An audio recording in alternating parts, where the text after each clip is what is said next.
back at my table. I'm going to be working on color card cube number 7, and it's basically blue and white. The colors are listed as dark blue, silver, royal blue, sage, and steel blue. So basically blue and white.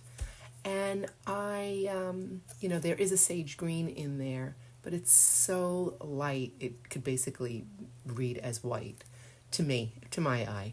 But it is definitely a sage green, and I will be using all of the tints and shades of all those colors. So I'm showing you these 2 pages in my sketchbook that I think I'm going to use as reference for today's project, card number 007.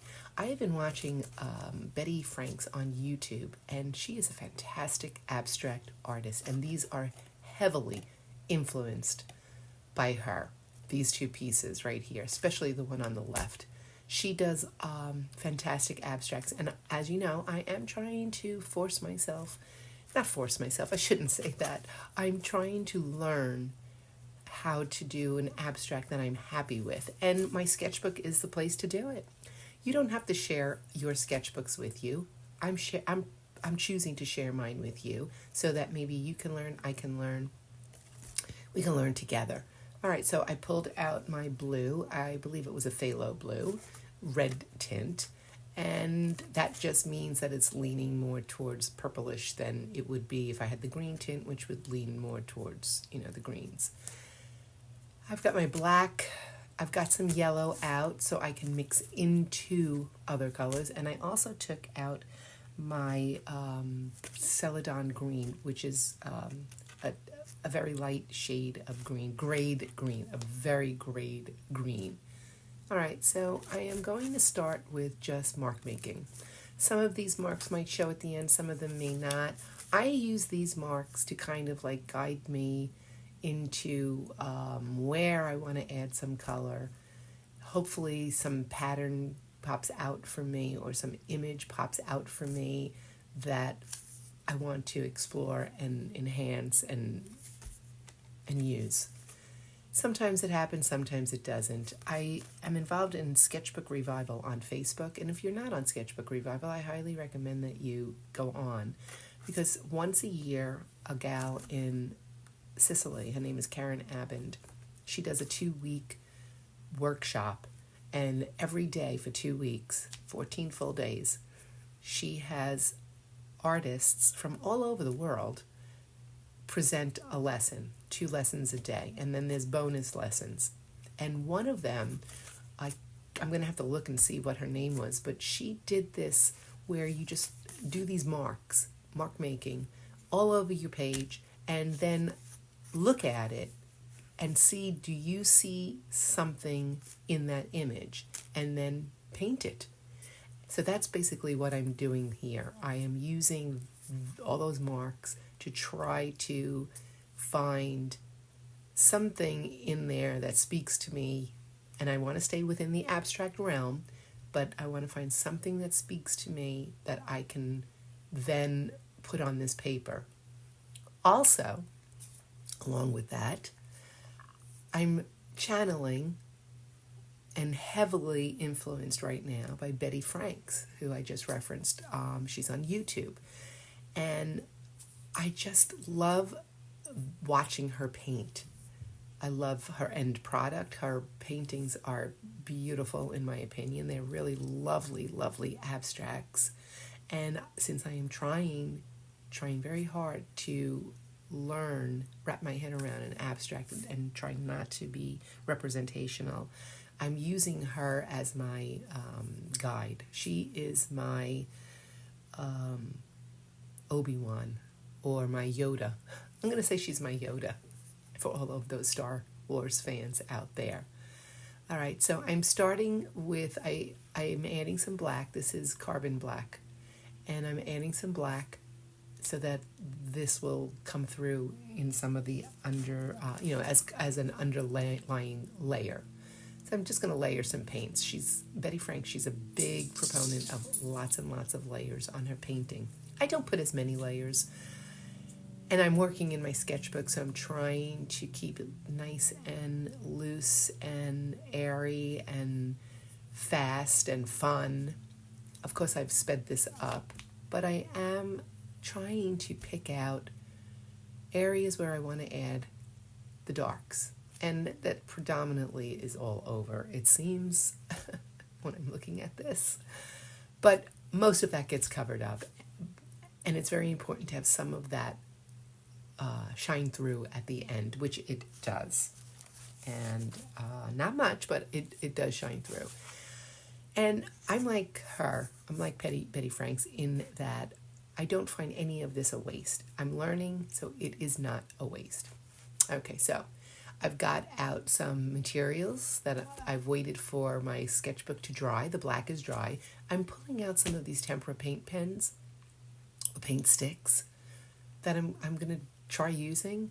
I took them all out in the blues and white. I've got my blue and white right there, and I'm also taking out black, and I have some neo colors that I've chosen. So I have all of my materials, and I'm throwing in a little bit of green to try to get that celadon lighter, that light color.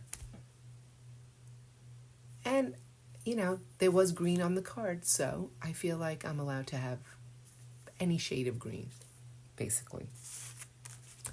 Okay, so let's get started with some color. All right, I'm squeezing out some blue and white. I'm putting it on a gel plate right there.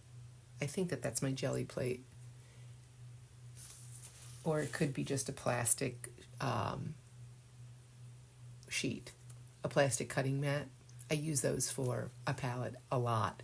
And what I like about using the plastic or glass for my palette is that I can build up some layers, and at the end I just peel it off and I save those skins, and I use those skins in collage. So I am mixing that green, that light green, that celadon. So I need to gray it down quite a bit and lighten it quite a bit. And I also have that. See, I'm testing it. I'm trying to mix that because that is a golden heavy body paint, and I'm trying not to use that. And that's pretty close. That is pretty close. It's green, but it is pretty close. It's not as gray as on the card, but I'm okay with that. So I'm just picking out spaces to lay them down. So I'm going to start with the all over. Let me see. I'm doing this very intuitively. Very intuitively. I'm looking, where does my brush think it needs to go? Where does the paint want to live? And that is driving me right now. So I'm going to cover a lot of this up. I'm adding a little bit of white to try to gray it down even more and lighten it. But I'm only going to lighten it in some spots. I'm not lightening the whole entire page. I don't want to lighten all the green. I want to keep some of that green in the darker tone. Okay, so I'm working all over, as you can see. I generally do that whenever I paint, whether I'm doing something that's representational or something abstract like I'm doing here. I generally work all over my paper, my canvas, at one time. I don't like the look of something if I paint just the background and then I just paint the foreground. To me, it always looks like it's being pasted on, so I like to work it all over. All right, I've laid out the blue, and I've mixed a color there that's pretty close to the steel blue on the card, and I am laying down some shapes. I love circles. I have circles in so many of my pieces. I don't know what it is. Why do I like circles so much? I don't know. I think it's a feminine shape, maybe. That's why. I'm not 100% sure, but I do. I'm using this card.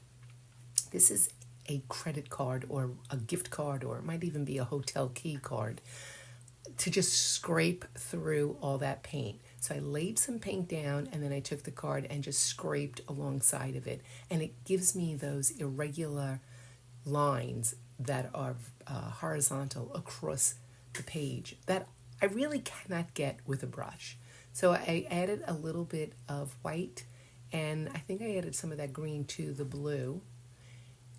And I'm adding the blue now down to the green in the bottom, and just trying to get different shades. I like that. Oh, that's a nice blue. Love that blue. Love that. So I really enjoy working in my sketchbooks because I feel like there's no pressure. I hope that when you're working in your sketchbooks, you feel no pressure.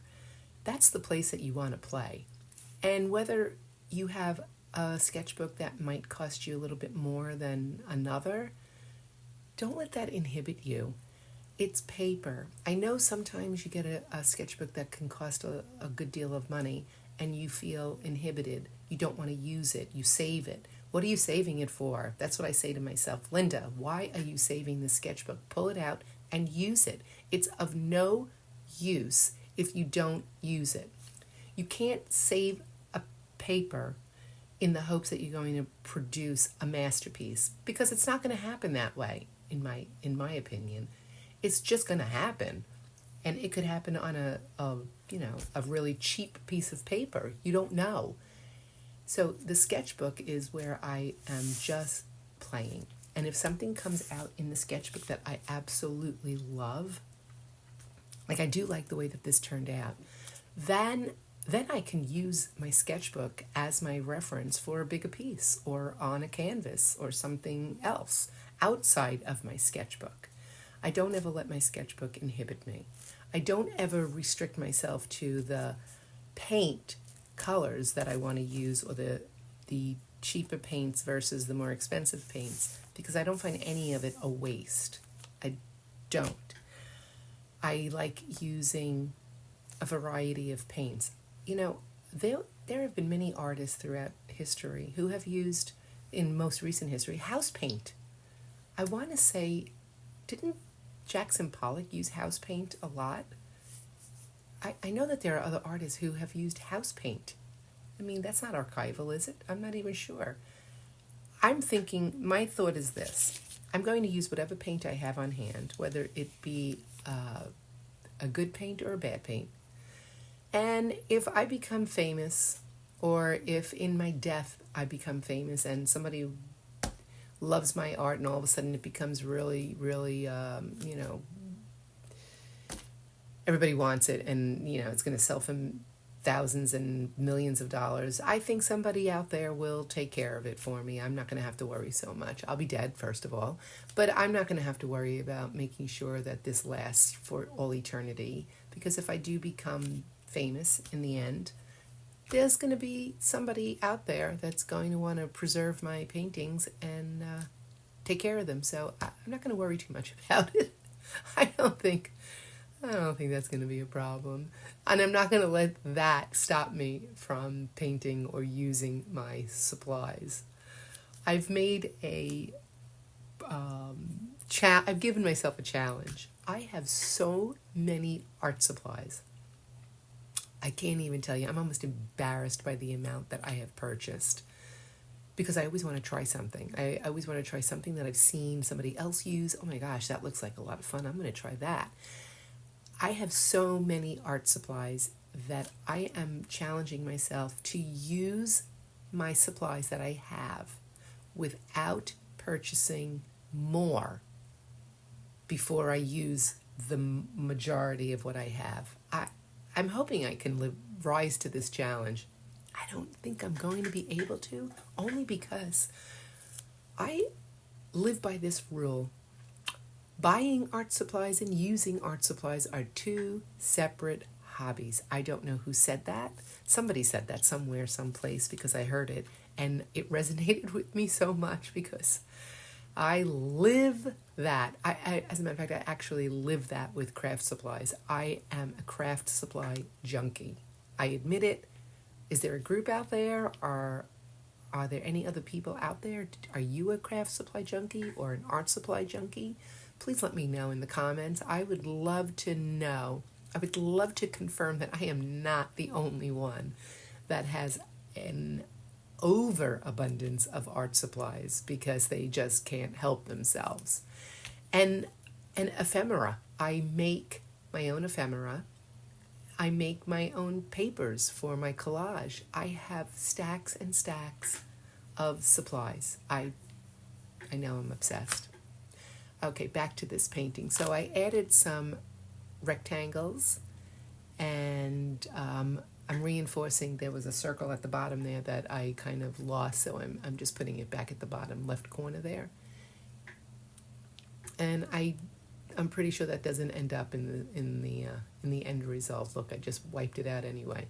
So now I want to bring back that green a little bit. Yeah, see, I am making sure I wipe that out. And my fingers are in it. I'm always covered with paint by the time I'm done. But I do like the graphic shapes. I do like putting in rectangles, squares, circles, ovals. I have a lot of that in a lot of my work, and they make me so happy to see. Look at, I definitely am heavily influenced in this piece by Betty Franks, for sure. And I hope she finds it flattering and not creepy, because this really is definitely heavily influenced. I really suggest wholeheartedly to go to her channel, Betty Franks, on YouTube. She's phenomenal. I love watching her paint. She paints really big canvases also. All right, so I'm adding some more marks.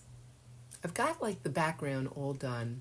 I feel like a lot of that is going to stay as is. So I waited for it to dry because I do like that background. And now I'm pulling out my Neo colors, my Neo Color 2s. These are water soluble, so if I needed to wet them down, push them back, do whatever, I could easily do that. And I am just adding a ton of marks, getting some white into the painting.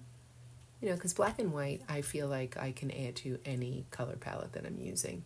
So here's something. I added that yellow. It's that yellow. It's really not yellow. It's kind of like an acid green color. And I figured since Celadon, I'm sorry, not Celadon green, Sage Green was on the card. Green is up for grabs. I can throw some green in there. And at the end, as much as I tried to stay to just the blue and the white, and I do like it with a little hint of green, I did throw in a teensy bit of orange because I just couldn't, I couldn't live with just this. You know, orange and blue are my favorite color combination. They live opposite each other on the color wheel, and they make each other glorious when they're together. When they're mixed, they make a nice gray, but when they are sitting side by side, they look fantastic together. I'm just adding some more marks. I know you really can't see what I was doing. I added some circles and some just hash marks, and here I am just adding some marks. And since those Neo Color 2s are water soluble, I brought in that paintbrush and wiped out a spot down there. I was able to lift that out pretty easily. And I'm just continuing with my marks. This is coming together pretty quickly for me. I know I've sped this up, but this really did come together pretty quickly. I was pointing to that silver color. I figured the light blue kind of represented the silver to me. I didn't add any silver to this at all, but the white with the pale blue, like in that big circle in the middle, reads as silver. Okay, look, I figured I was done. I signed it. That means I'm done. So here is what I thought was the end, and then I decided, yeah, this needs some orange. It just needs a touch of orange just to make it come to life, because it was kind of dull, in my opinion. So I did add that yellow, and then I added some of that orange using the tempera paint sticks. This is the fun thing about art. I could do whatever I want on my paper plane. I know I'm saying I'm sticking to the color card palettes, but okay, I didn't stick to it 100% this time, but I'm okay with that. And I hope that you're okay with that too. All right, this was a lot of fun. And I think we are drawing to a close on this page. I hope you enjoyed watching me paint it. I had a ball painting it. Love it. Let me know what you think. That was fun. Color Cube card 007 with an addition of orange. I know I shouldn't have, but I did. And I love it. It's in my Stillman and Burns sketchbook. I love it. So this was all paint, no collage at all. And I feel I got my mojo finally in abstract, on my way at least. I do like the color blue, so maybe that's what it was. I really gravitated towards this palette. This was really nice and fun to do. All right, so if you liked it, consider subscribing, hit the like button, you know, all those things that everybody else tells you to do. I really appreciate that everybody was here. I'm so happy to have you inside my studio. I'll see you next time.